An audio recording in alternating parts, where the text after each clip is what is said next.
very great weather today. Nandito kami ngayon sa aming limousine going to Ninh Binh because today is Ninh Binh Day. Samahan nyo kaming mag-trek, magbangka, kung ano man doon. Nag-book kami dito guys para madali yung access sa Ninh Binh. Very convenient. Susunduin ka lang dito sa hotel mo. Tapos meron ng specific na itinerary. Correct for today. So yun guys. So please use our code if you're gonna use Klook also. Then Umberto Klook. Almost 2 hours of bus ride from Old Quarter going to Ninh Binh. May 1 CR break naman. Dito kami sa facility na to na bumaba at souvenir shop na din. May mga dresses, figurines, and since very famous ang Vietnam for their silk products, dito kami namili ng silk portrait made by them. Ang mga nag-work dito ay mga offspring pa ng mga victims of Vietnam War. So pag nag-visit kayo dito guys, this will be a very big part of the support. We are now on our way to the first itinerary.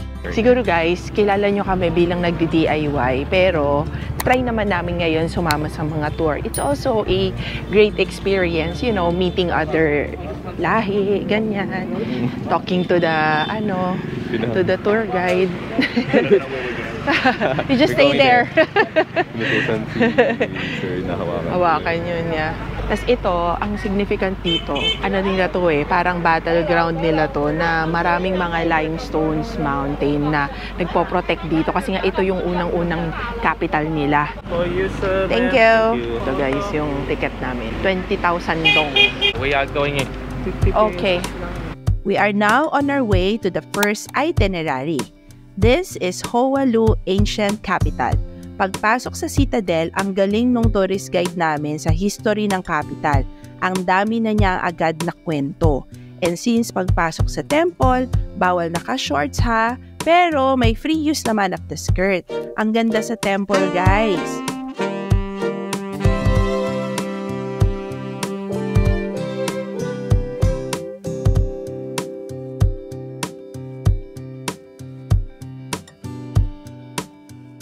By the way guys, itong tour namin na to, we got it from Klook. Kapag kinonvert mo siya sa peso, parang 2,400 pesos. Sulit na sulit. Sulit kasi pipick upin ka dun sa Hanoi, dun sa Old Quarter. Tapos, ibabiyahe ka dito ang layo, 2 hours. Pero talaga? limousine bus ka. Tapos small group lang yung pinili ni Berto, hindi siya yung big group. Small group na parang medyo exclusive ka ng konti, parang 10 lang yata kami. 3 stops. Itong una, yung dati nilang capital, pupuntahan mo yung mga temple. Guided tour to ha. English-speaking guided tour. Tapos yung second stop, mamaya, i-reveal namin sa inyo, tsaka yung third stop.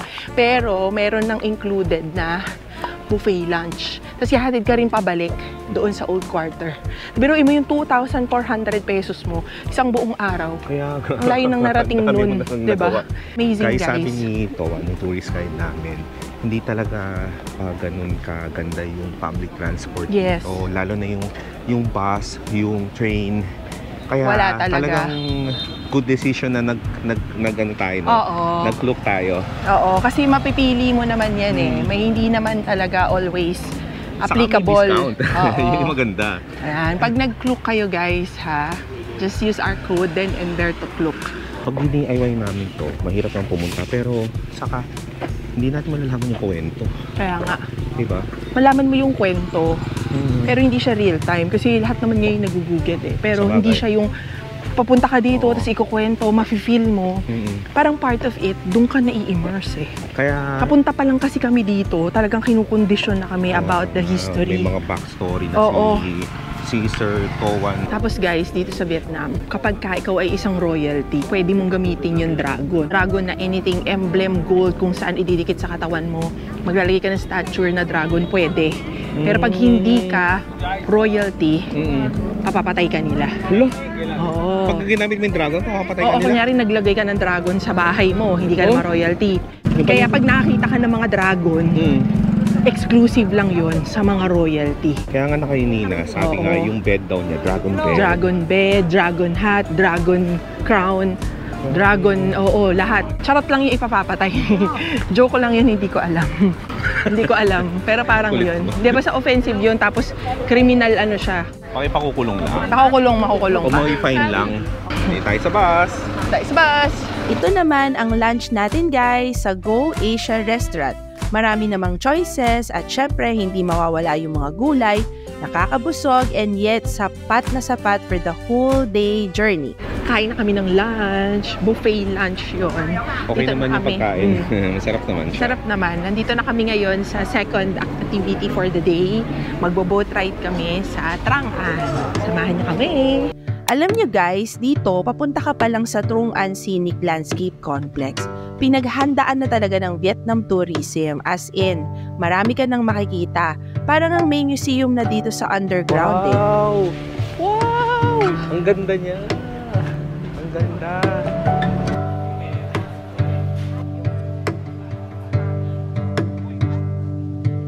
Kailangan natin magsuot ng life Thank you. vest. Thank you! Teka lang, wait lang guys. Wait lang guys ha. Kasi meron tayong fear of the dagat. Oh my God, we're starting! Mapapansin nyo guys, dalawa lang kami ni Den dito sa boat. Pinili kasi namin na mag-solo lang kami kasi nga para maluwag eh. Ang ganda! Grabe Kaya honey. nga. Oh my God honey. Oh my God! Grabe.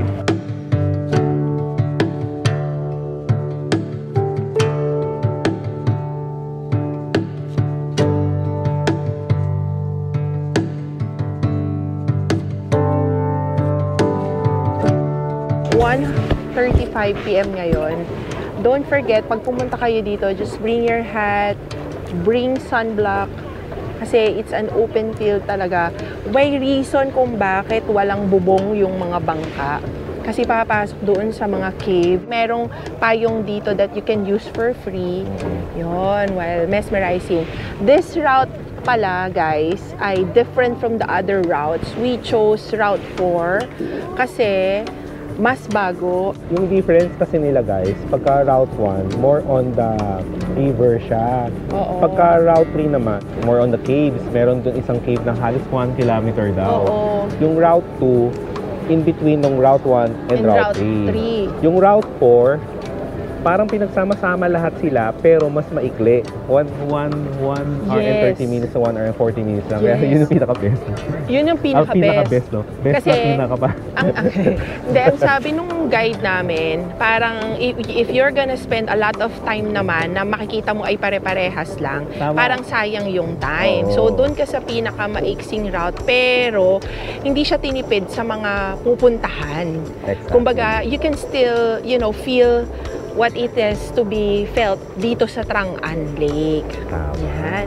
Alam mo, meron dito rin sa Ninh Binh na na yung mga bangka, ang ginagamit nila yung paa. Paa? Diba? Yung paa yung pinagsasagon. Itong Trang-An, ano siya, kamay ang pinagsasagon nila. Malapit na, guys. Ito na yung unang cave. Nice to know yan, Berto. Ano totoo, di ba? Wow! First time natin na maka-experience ng cave hunt. Ever. Pwede mo na siyang abutin eh. Di ba? Kaya nga. Grabe yun eh. Ito na yung exit guys. Grabe ang gandahan.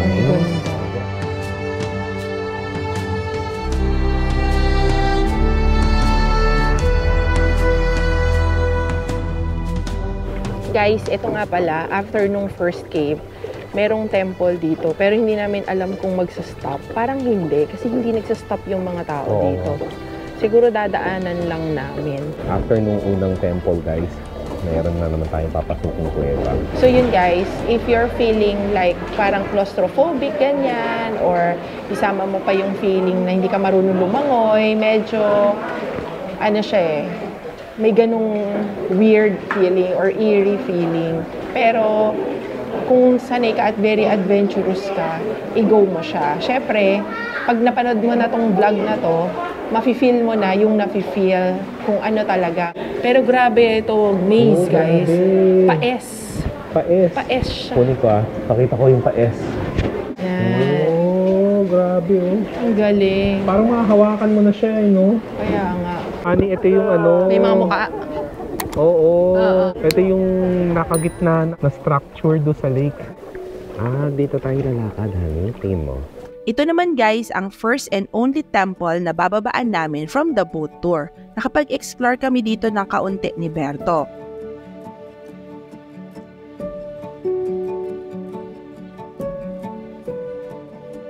Tingin ko maganda tong Route 4 pag gusto mong i-one day itong Ninh Binh, di ba?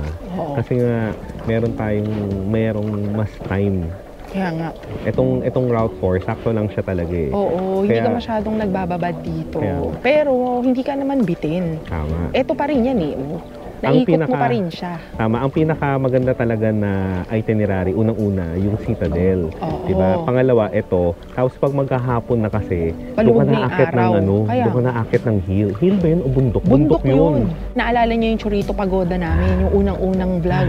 Di ba Oo. parang, buti lang naka-maintenance kami ganung level. Eto, hindi Oo namin nga. alam kung paano. Pero tingin ko guys, maganda talaga na ganitong buwan kayo pupunta. Oo. Diba? Hindi umuulan. Oo. Pa-autumn na sobrang sa kanila. lamig. Ano ngayon? Ang diba 30 degrees ngayon, pero bakit hindi mainit, no? Oo nga. Diba? Parang tagaytay yung hangin, no? Oo.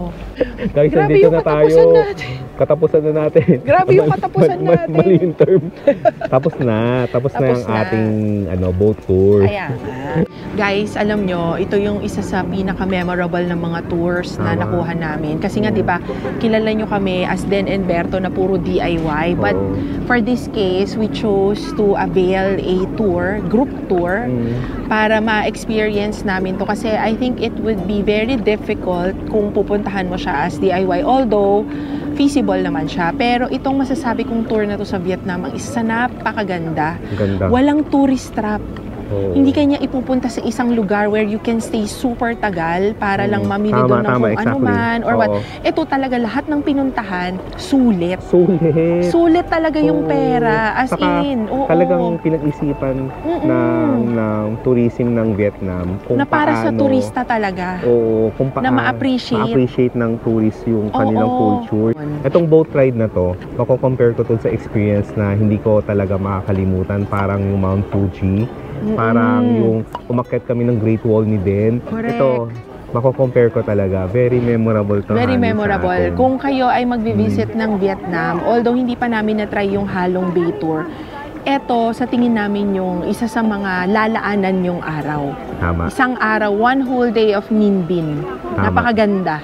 Kaya guys, pangalawa pa lang to sa ating adventure today. Correct. Samahan nyo kami sa susunod. May sa isa pa, last adventure. natin, yung Correct. akyat-akyat. Grabe, ang daming koy. Grabe guys, ang daming koy. Dito At dito kami bababa. Oh my Boom! God! Oh my God! Pero okay lang ba yun? Okay lang yun. Alam nila yan. Oh my gosh! Alam nila yan. Oh, Ito nice. pa! Ang Super daming dami! koy. Sobra.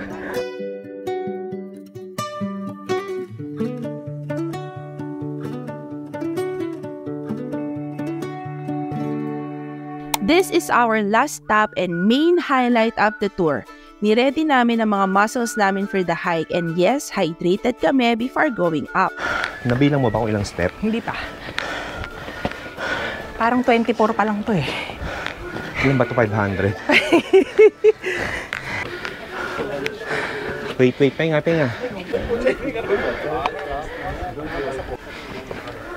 Oh, wag ka upo. Bawal mo po. Sandal lang. Upo yan eh. Sabi ni Sir, tourist yun, bawal umupo eh. Sandal lang. Tawag mo dyan. Upo yan. Tayo ka lang, tayo ka lang. Relax lang. We go to the left. Okay. Uy! Wait. May pit stop. Ano? Ang gusto mo? Siyempre, Pepsi, yan. Hindi talaga kami ensayado, guys eh. Pero after nitong Vietnam, nagpanata na kami ni Den, nababalik na kami sa pag-exercise namin kasi meron ng aircon ulit yung gym namin. Shout out. Kapag gusto sabihin pangalan. Shout out nga pala. Sa Tutut Gym. Sa gym namin, 3 months walang aircon. Taba tuloy namin. Sinisi pa yung gym. Okay guys, akit na kami kasi lang kami. 1 hour lang dito eh. Grabe ang tangkad eh. So naglagay sila ng mga little steps. Pero parang yung little steps, kalahati lang ng sapatos mo yung kasya eh. Oh. Itong last part ng very, very difficult.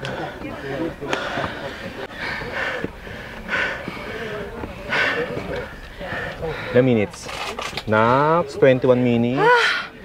Grabe guys. Ano to, pader? Para siyang pader. Oh.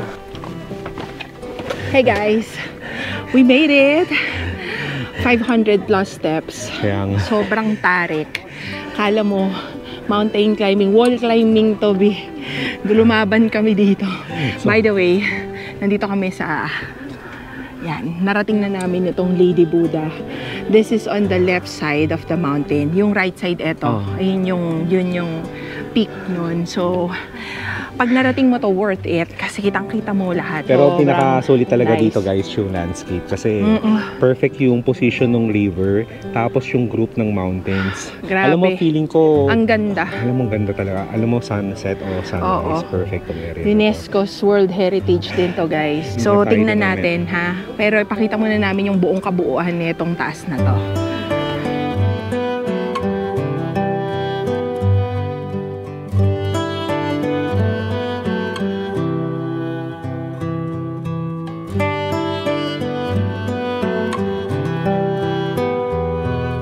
Sobrang sulit talaga guys itong Ninh tour namin. Yes. Biro nakapunta tayo sa Citadel. Correct. First time. Yung Citadel na discussing all the history of Vietnam. Na very important yun sa Vietnam. Nakakapag-boat ride tayo. Correct. Sobrang yung boat epic. ride.